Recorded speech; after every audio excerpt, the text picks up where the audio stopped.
जय टेकरी सरकार। Hello dear student, आप सभी का स्वागत है हमारे प्यारे से चैनल चैंपियन एकेडमी मैथ्स में।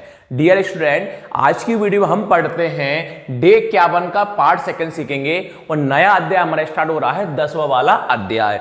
प्रश्नावली पढ़ेंगे 10.1 और चैप्टर का अध्याय का नाम है व्रत। तो आज की डियर स्टूडेंट अपन सीखेंगे प्रश्नावली 10.1 पूरी में आज की वीडियो में आपको मैं करा दूंगा। और अगर आप सभी ने मेरी वीडियो डे से लेके डे 50 तक मेरी वीडियो नहीं देखी है तो मैं आप सभी को डिस्क्रिप्शन में प्लेलिस्ट की लिंक दे दूंगा। अगर आप प्लेलिस्ट की लिंक पर क्लिक करते हो वहां से मेरी पूरी वीडियो पर जाएंगी, वहां से मेरी वीडियो को लाइन टू लाइन आप देख सकते हो। अगर आप चैनल पर फर्स्ट टाइम आए हो तो प्लीज आप मेरे चैनल को लाइक करना, शेयर करना, सब्सक्राइब करना। आज का टॉपिक करते हैं हम स्टार्ट प्रश्नावली 10.1 के साथ। देखिए डियर स्टूडेंट, पहला वाला क्वेश्चन है मतलब ओटी टाइप के हैं, दूसरे वाला क्वेश्चन भी क्या है, ओटी फिर ब्लैंक के हैं। अब पहला आपसे क्वेश्चन बोला है एक व्रत की कितनी स्पर्श रेखा हो सकती हैं। एक व्रत है उसकी कितनी स्पर्श रेखा हो सकती हैं। एक मैंने कौन बनाया, व्रत बनाया। स्पर्श रेखा का मतलब होती है, व्रत रेखा क्या होती है, टच होती है। स्पर्श रेखा का मतलब क्या होता है, जो व्रत होता है ना, व्रत से रेखा क्या होती है, टच होती है। तो अपन से बोला है एक व्रत की कितनी स्पर्श रेखा हो सकती है। तो एक व्रत बनाया है, इसे पता करना है इसकी कितनी स्पर्श रेखा हो सकती है। स्पर्श रेखा का मतलब क्या होता है, व्रत रेखा क्या होती है, टच होती है। तो देखो स्पर्श रेखा कहीं भी बना सकते, व्रत से टच होती है। मान चलो यहां बनाई, यहां बनाया, यहां बनाया, यहां बनाए, तो आप इसको गिन नहीं सकते कि आप कितनी स्पर्श रेखाएं बना सकते हैं, क्योंकि अपन से बोला है व्रत पर कितनी स्पर्श रेखा हो सकती है। तो व्रत पर कितनी भी स्पर्श रेखा बना सकते हैं। जे भी स्पर्श रेखा है, जे भी स्पर्श रेखा है, जे भी स्पर्श रेखा, जे भी स्पर्श रेखा है, यहां से भी स्पर्श रेखा, यहां से स्पर्श रेखा है। तो अब स्पर्श रेखा को आप गिन नहीं सकते। तो इसका आंसर हम बोल देंगे अनंत। इसका आंसर क्या बोल देंगे हम, अनंत। इसका आंसर क्या हो जाएगा, अनंत। यानी हम स्पर्श रेखा को गिन हम नहीं सकते। इसका आंसर अनंत भी लिख सकते हो और दूसरा आंसर इसका आप परिमित रूप से अनेक भी कर सकते हो। अनंत लिखोगे तो भी आंसर आपका सही होगा और आप परिमित रूप से अनेक लिखोगे तो भी आपका आंसर सही होगा।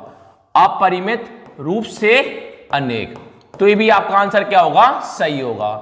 अगर आप अनंत लिख के आओगे ना तो भी आपका आंसर सही होगा और आप अपरिमित रूप से अनेक लिख के आओगे तो भी आंसर सही होगा, क्योंकि दोनों का मतलब क्या होता है, सेम होता है।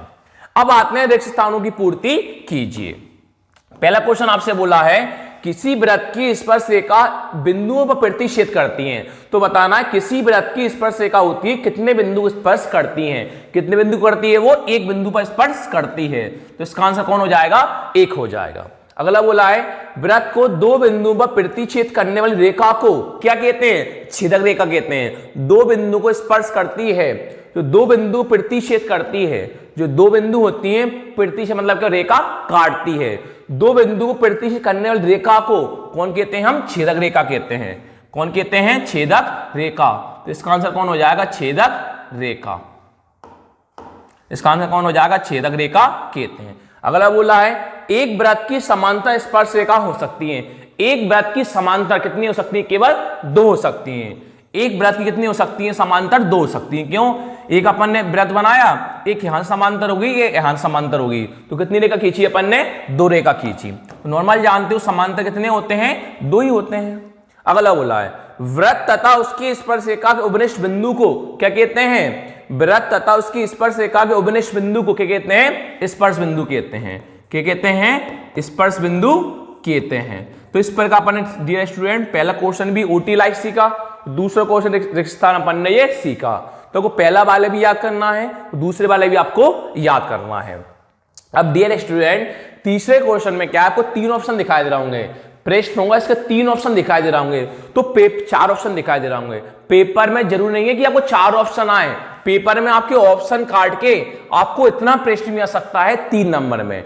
आपके चार ऑप्शन काट के पेपर में इतना प्रश्न भी आ सकता है, तो वो पूरा प्रश्न आपको हल करना पड़ेगा।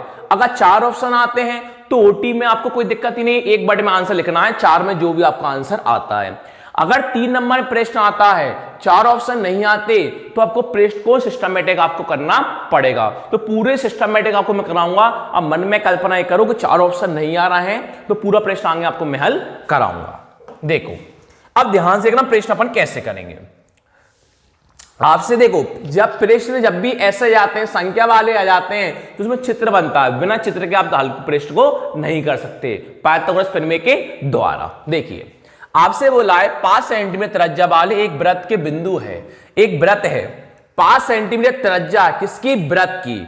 अपन ने एक वृत्त बनाया, कौन बनाया, अपन ने एक वृत्त, उसकी 5 सेंटीमीटर क्या है, त्रिज्या है। 5 सेंटीमीटर क्या है, त्रिज्या। त्रिज्या कहां होती है, बीच में। त्रिज्या कहां होती है, बीच में।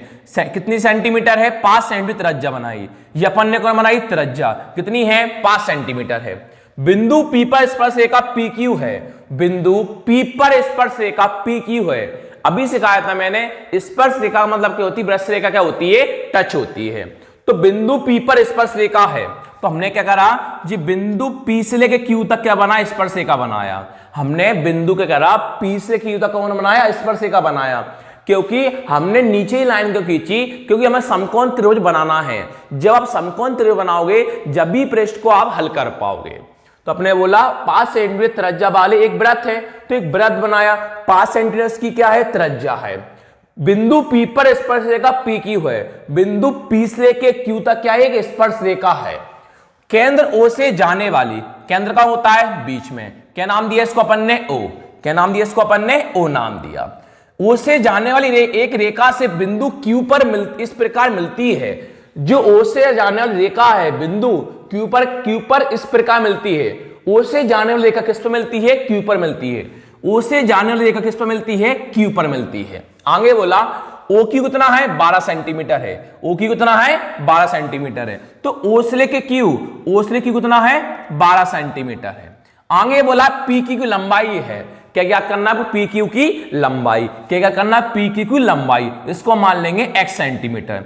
PQ की लंबाई क्या मान लिया हमने, x सेंटीमीटर। लिखेंगे अब, माना कि, क्या लिखोगे आप, माना कि, हमने लिखा माना कि, कौन क्या करना, PQ की लंबाई। तो हमने लिखा PQ की लंबाई, PQ की लंबाई हम कितना मान लेंगे, x सेंटीमीटर। PQ की लंबाई कितना मान लेंगे हम, x सेंटीमीटर।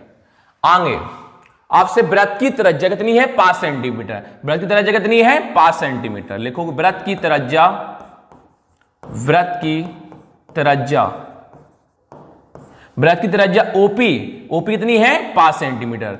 वृत्त की त्रिज्या OP कितनी है, 5 सेंटीमीटर।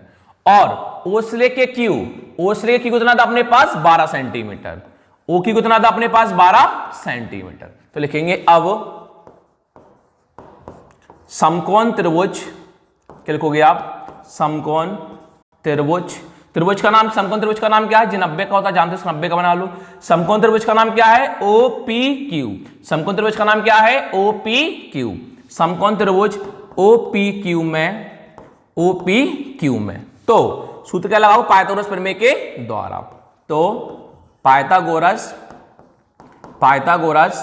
प्रमेय के द्वारा, तो पाइथागोरस प्रमेय के द्वारा।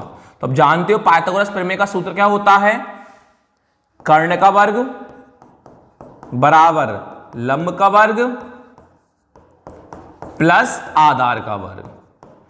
अब इन मानों को आपको रख दो। तो आप सब लोग जानते हो समकोण 90 के सामने कौन होता है, कर्ण होता है। कर्ण के बगल में कौन, थीटा होता है। थीटा के सामने कौन होता है, ये लंब होता है। और बचे हुए कौन होता है, आधार होता है। अब इनके मानों को रख दो। तो कर्ण का नाम दो, कर्ण का नाम क्या है, तो कर्ण का नाम क्या है, OQ। ये कर्ण है, कर्ण का नाम क्या है, OQ। तो कर्ण कौन लिख देंगे हम, OQ। कर्ण कौन लिख देंगे हम, OQ। कितनी बार है, 2 बार, बराबर। एक कौन है, लंब है, तो लंब का नाम क्या है, OP। लंब का नाम क्या है, OP। तो लंब कौन लिख देंगे हम, OP। कितनी बार है, 2 बार। प्लस का प्लस, एक कौन है, आधार। आधार का नाम कौन है, PQ। आधा का नाम कौन है, PQ। आधा कौन लिख दोगे आप, PQ। कितनी बार आपके पास, 2 बार है। इनके मान रख दो बस। अब OQ कितना दिखाई दे रहा है, 12। OQ कितना लिख देंगे हम, 12। तो पीछे हम OQ का मान कितना लिख देंगे, 12। क्या था उस पे, स्क्वायर था, बराबर। अब आपके पास किसका मान है, OP है। OP का मान कितना है, 5। तो OP कितना लिख दोगे, 5। उस पर क्या चल रहा है, स्क्वायर, प्लस का प्लस। फिर आपके पास कौन है, PQ है। तो अपने PQ कितना माना, x। PQ कितना माना, x। तो PQ कितना लिख देंगे हम, x। कितनी बार चल रहा है, 2 बार चल रहा है। आगे देखो, 12 का स्क्वायर निकालना है। 12 का स्क्वायर कितना होता है 144। कितना होगा 144। 12 इंटू 12 144। 5 का स्क्वायर 5 इंटू 5 25। प्लस में कौन चल रहा है x का स्क्वायर क्या होगा x स्क्वायर 144। 25 अभी किस में आएगा आगे चिन्ह किसका मान प्लस का, तो 25 प्लस वाला साइड किस में आ जाएगा माइनस में। बराबर का बराबर प्लस का कौन है x स्क्वायर 144 में 25 को घटाएंगे कितना आएगा 119। बराबर कौन चल रहा है x स्क्वायर। मान किसका निकालना है आपको x स्क्वायर का, या करके x स्क्वायर कहां जाएगा आगे और संख्या कहां पहुंच जाएगी पीछे। फिर x बराबर 119। आप सभी लोग पता है स्क्वायर वाला कहां पहुंच जाता है रूट पर, स्क्वायर वाला कहां पहुंच जाता है रूट पर, तो 119 रूट में है तो 121 के अभाज्य ऋणखंड नहीं हो सकते। 119 के अभाज्य ऋणखंड नहीं हो सकते क्योंकि ये कौन होती है अभाज्य संख्या होती है, इसलिए इसके गुणनखंड हम नहीं कर सकते। तो हमारा x का आंसर कौन आया रूट में 119 आ गया। तो लास्ट में क्या माना था हमने शुरू में, तो पी क्यू की लंबाई x सेंटीमीटर मानी थी। तो लास्ट में लिख दोगे अतः पी क्यू की लंबाई, अतः पी क्यू की लंबाई कितनी है आपके पास रूट में 119 सेंटीमीटर है, रूट में 119 सेंटीमीटर है। इस प्रकार में तीसरा वाला क्या होगा प्रश्न हो गया। अब चौथे वाले पर आ जाओ। अब चौथा वाला आपसे बोला है, ध्यान से देखना, चौथे वो नॉर्मली ये भी ओटी लायक है। एक वृत्त खींचिए, अपन ने कौन खींचा एक वृत्त खींचा, कौन खींचा वृत्त। आपसे बोला है एक ऐसी दी गई रेखा का समांतर दो ऐसी रेखा खींचिए। आपको दो रेखा खींचना है, दोनों कैसी हो समांतर हैं। आपको दो रेखा खींचना, दोनों रेखा कैसी हो समांतर हो। पर आपसे बोला है उनमें से एक स्पर्श रेखा हो, उनमें से एक क्या हो स्पर्श रेखा हो। अभी सिखाया था मैंने स्पर्श रेखा का मतलब क्या होता है, ब्रश रेखा क्या होती है टच होती है। ये आपने कौन सी रेखा खींची स्पर्श रेखा खींची, ये आपने कौन सी की थी स्पर्श रेखा खींची। पहली रेखा कौन सी स्पर्श रेखा हो, इसको नाम दे दिया अपन ने ए, इसको नाम अपन ने दे दिया बी।